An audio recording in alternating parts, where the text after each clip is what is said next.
En el año 1922, el mundo entero se despertó con una gran noticia. La tumba intacta de un gran faraón egipcio había sido descubierta. Durante los días siguientes era imposible escapar del nombre de Howard Carter y el faraón Tutankamón, que ya había sido calificado como el descubrimiento arqueológico del siglo. Después de una década de trabajos en el Valle de los Reyes, por fin habían encontrado lo que estaban esperando. Desde el principio, la exclusiva del descubrimiento se vendió al periódico The Times, al igual que las primeras imágenes del sarcófago. No era una simple noticia, tenían un negocio entre manos. Y tal vez este fue el momento en el que el mayor hallazgo arqueológico del siglo se convirtió también en la tragedia más grande de la historia de la arqueología, la maldición del faraón. Ya en 1923, unos meses más tarde después de que se descubriese y en el momento en el que se abrió oficialmente la cámara, comenzaron las noticias falsas. Se llegó a hablar de 7 u 8 momias que no existían, pero que los medios estaban compartiendo tratando de competir contra The Times. Ya no era un descubrimiento que trataba de hablar de la arqueología. Ahora solamente se quería vender, vender y vender. Y entonces comenzaron las muertes. Puede que muchos de vosotros no penséis nunca en la tumba del faraón Tutankamón sin pensar en todas las personas que perdieron la vida que estaban enfrente de esta excavación. Ya incluso en 1922 los medios estaban compartiendo esto como la gran maldición que acabó con toda la vida de las personas que se atrevieron a abrir el sarcófago. Sin embargo, ¿qué había de real en todo esto? La realidad es que no mucho. La picadura de un mosquito, un accidente de tráfico y el fallecimiento inventado de un perrito fueron suficientes para que el mundo entero hablase sobre la archiconocida como maldición del faraón. Era tan falsa que incluso el propio Howard Carter y el médico forense que hicieron la autopsia del faraón no solamente llegaron ancianos, sino que no tuvieron ningún problema. Pero la semilla ya estaba plantada. Ahora mismo es imposible incluso contarle a alguien que, como yo, te dedicas a la conocida como arqueología de la muerte sin que piensen que esto te va a suceder a ti también, como te atreves a abrir cualquier tumba. Sí, vivimos en la época de la información, en la época de los grandes descubrimientos, en el que todos los periódicos y revistas científicas nos hablan de las investigaciones, de los hallazgos. Ahora mismo sería completamente imposible que a nosotros nos sucediese algo así. ¿No es cierto? En 2025 nos despertamos una mañana, al igual que en 1922, con una gran noticia que provenía directamente de Egipto. Y es que un grupo de investigadores había dado con algo nunca visto antes debajo de las pirámides. Una estructura misteriosa de la que se iba a hablar muchísimo. Y como os digo, nadie había visto nada similar antes. Imaginaos la sorpresa de todo el mundo cuando incluso medios serios estaban tratando esta noticia. Imaginaos mi propia sorpresa como persona que se dedica a cubrir descubrimientos y hallazgos en el mundo de la arqueología cuando lo vi. Era prácticamente imposible ir a cualquier parte sin que las noticias y las imágenes de este descubrimiento saltasen a tu cara. Y aquí ocurre una cosa que suele suceder cuando tenemos casos así. Y es que, aunque era demasiado bueno para ser cierto, tenía que serlo.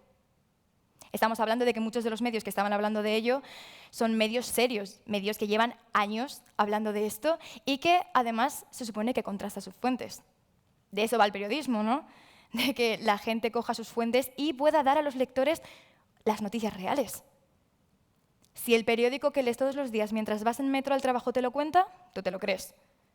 No te lo cuestionas, simplemente lo haces, porque les has dado el mayor poder que puedes darle, tu confianza. No hizo falta que pasara mucho tiempo antes de que las redes sociales empezasen a dar su versión de los hechos, que es lo que sucede siempre en todas las plataformas y aplicaciones de Internet. Poco a poco, las estructuras encontradas se convirtieron en ingeniería extraterrestre. ¿Os lo imagináis? Los arqueólogos habían encontrado ingeniería alienígena debajo de las pirámides de Egipto. Normal que todo el mundo estuviese hablando de ello. Y esperad, porque esto no acabó aquí. Muy pronto la ingeniería extraterrestre se quedó obsoleta y en su lugar empezaron a hablar de una ciudad oculta debajo de la Tierra. Una ciudad oculta debajo de las pirámides de Egipto. Todo en menos de una semana. Si dejamos pasar mucho más tiempo, estoy segura de que este equipo acabaría descubriendo la Atlántida y la Piedra Filosofal.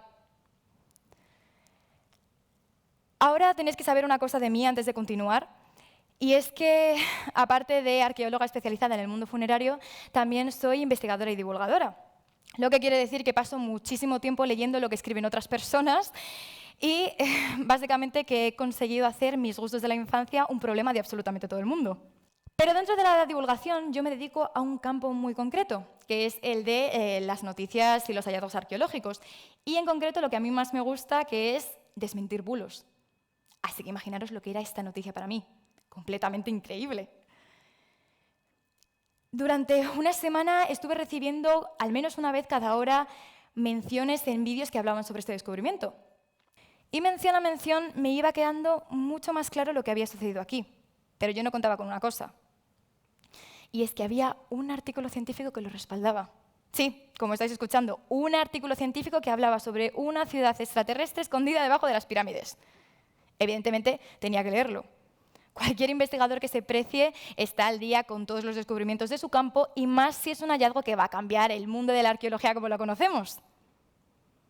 Tuve suerte con dos cosas. La primera de ellas es que el artículo estaba en abierto, lo que quería decir que todo el mundo podía leerlo. Y la segunda es que el artículo no decía absolutamente nada de lo que estaban diciendo, por lo que significa que todo el mundo estaba equivocado y que mis dudas estaban bastante correctas.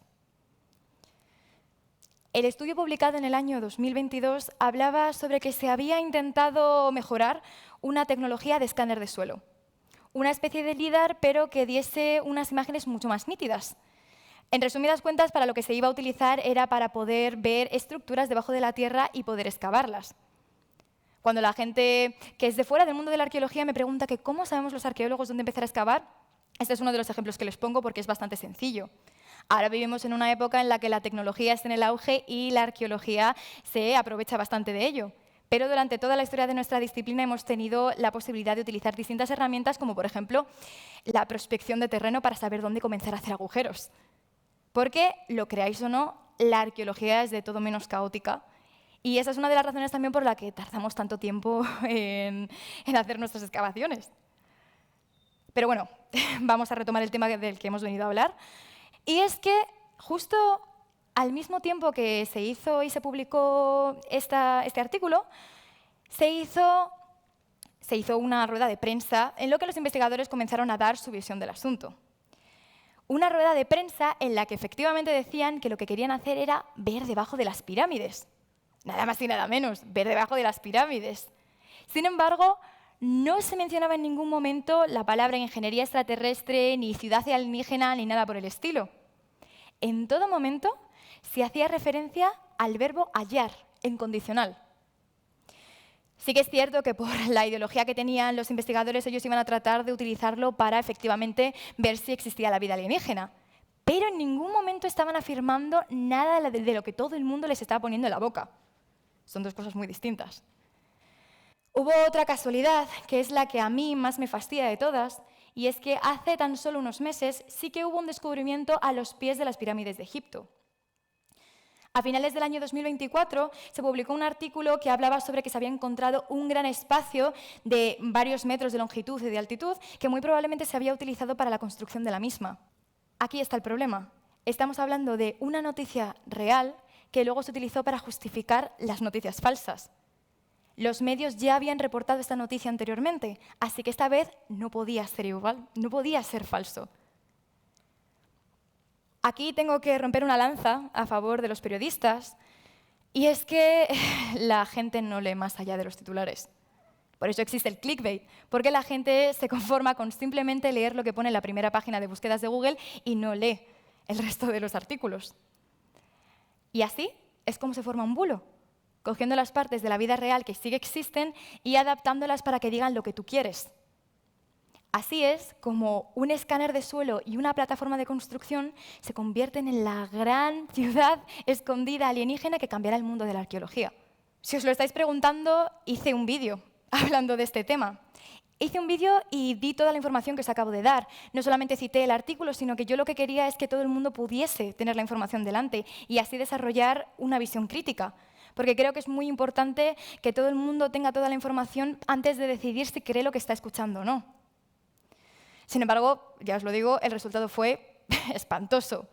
Tuve amenazas, tuve sentencias, tuve incluso una horda de anos enfurecidos en las puertas de mi cuenta con guadañas y antorchas tratando de matarme. Bueno, lo peor de todo, para mí, fue que jamás llegué a tener tantísima relevancia como los vídeos con millones de me gustas contando la noticia falsa. Sí, vivimos en la época de la tecnología, vivimos en la época de las grandes investigaciones, pero también vivimos en una época en la que los bulos arqueológicos son mucho más fáciles que lleguen a la gente. La arqueología es una ciencia misteriosa, es una ciencia que siempre se ha prestado a ayudar a este tipo de discursos. Y la gente los utiliza como herramienta para satisfacer su ego. Evidentemente, esto no es un caso aislado, y también lamentablemente. Hace tan solo unas semanas tuve que desmentir que se hubiese encontrado momias con ADN extraterrestre. La gente leyó genética de una especie extinta y en lugar de pensar en neandertales pensó automáticamente en ET el extraterrestre. Pero bueno, es que muchas veces da igual lo mucho que te esfuerces en explicarle algo a alguien que van a querer creer lo que ellos quieran. Es que, a ver, ¿de qué sirve realmente la arqueología si no es para hablarnos de la vida extraterrestre? Tanto en el caso de 1922 como en el caso de 2025, los descubrimientos reales se vieron tapados tras un halo de misterio y de mentiras. Y al igual que pasó con la tumba de Tutankamón, cuando la gente piensa en este descubrimiento no pensará en la realidad, sino que pensará en la leyenda. Y lamentablemente, nadie volverá a preguntarse qué había de realidad en todo esto sin pensar en lo que nos están ocultando los malvados arqueólogos. La realidad es que cuando me preguntan de qué sirve la divulgación, de qué sirve que existan expertos en la materia que se dediquen a desmentir este tipo de cosas, yo les cuento esta historia, porque creo que ejemplifica a la perfección cuál es el daño que se le hace a una de las disciplinas más maravillosas que existen. Una ciencia que tiene como objetivo desenterrar el pasado para contarnos más de nuestro futuro, la arqueología. Y es que las mentiras tienen mucho de realidad. Eso es lo que las hace tan atractivas. Están tan cerca de la verdad que casi pueden tocarla con la mano, por lo que les resulta muy sencillo manipular lo que estás viendo. Por esta razón, necesitamos no solamente democratizar el conocimiento, sino que toda la información esté en manos de la gente. Solo así podemos comenzar a ver cómo los bulos desaparecen. Muchas gracias.